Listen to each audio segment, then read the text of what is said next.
Hey guys, ताज़ा खबरों के लिए लाल बटन दबाकर सब्सक्राइब करें और तुरंत खबर पाने के लिए घंटी के बटन को दबाएं।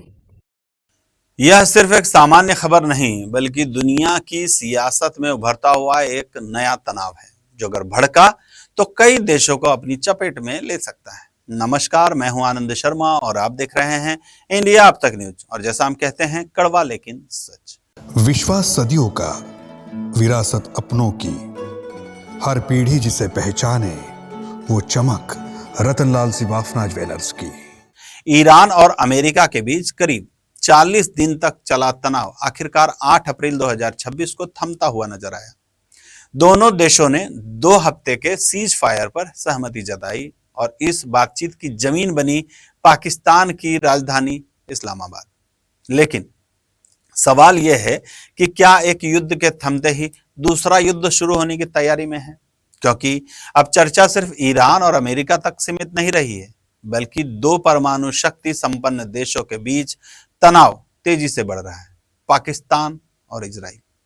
दरअसल पाकिस्तान इस पूरे घटनाक्रम में एक मध्यस्थ के तौर पर सामने आया है। उसने अमेरिका की शर्तें ईरान तक पहुंचाई और दोनों देशों के बीच बातचीत कराने की कोशिश की। लेकिन इसी बीच पाकिस्तान के रक्षा मंत्री ख्वाजा आसिफ का एक बयान पूरे समीकरण को बदल देता है।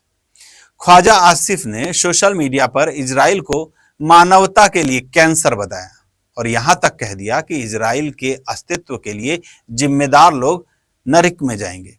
बस यहीं से चिंगारी उठी और उसने आग का रूप धारण कर लिया। इजराइल की तरफ से तीखी प्रतिक्रिया आई है। प्रधानमंत्री के कार्यालय ने इस बयान को अस्वीकार्य बताया है। वहीं विदेश मंत्री गिदोन सार ने साफ कहा कि इजराइल अपने दुश्मन से खुद की रक्षा करना जानता है। हालात इतने बिगड़ गए हैं कि पाकिस्तान को अपनी पोस्ट हटानी पड़ी, लेकिन तब तक नुकसान हो चुका था।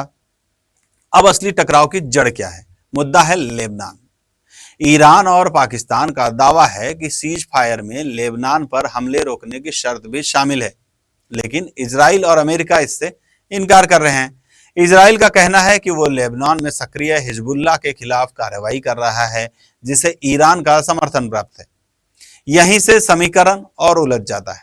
एक तरफ पाकिस्तान जो खुद को मध्यस्थ बता रहा है, दूसरी तरफ इजराइल जिसे पाकिस्तान पर भरोसा नहीं।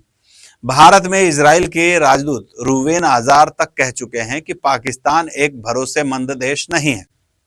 और अगर इस पूरे मामले को गहराई से देखें तो एक और खतरा सामने आता है। पाकिस्तान एकमात्र मुस्लिम परमाणु शक्ति है और अगर भविष्य में वह ईरान के समर्थन में खुलकर सामने आता है तो इजराइल के साथ सीधा टकराव तय माना जा रहा है।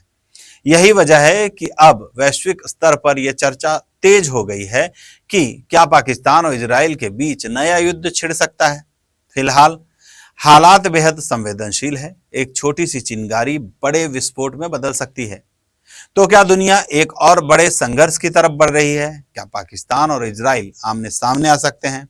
आप क्या सोचते हैं? हमें कमेंट बॉक्स में जरूर बताइए। वीडियो को लाइक कीजिए, चैनल को सब्सक्राइब कीजिए और जुड़े रहिए इंडिया अब तक न्यूज के साथ। मैं हूं आनंद शर्मा, इंडिया अब तक न्यूज से कड़वा लेकिन सच। जय हिंद। भंगाळे गोल्ड जलगाव, सोनं खरेदीसाठी विश्वासाचं एकमेव नाव भंगाळे गोल्ड। हे गाइस, ताज़ा खबरों के लिए लाल बटन दबाकर सब्सक्राइब करें और तुरंत खबर पाने के लिए घंटी के बटन को दबाएं।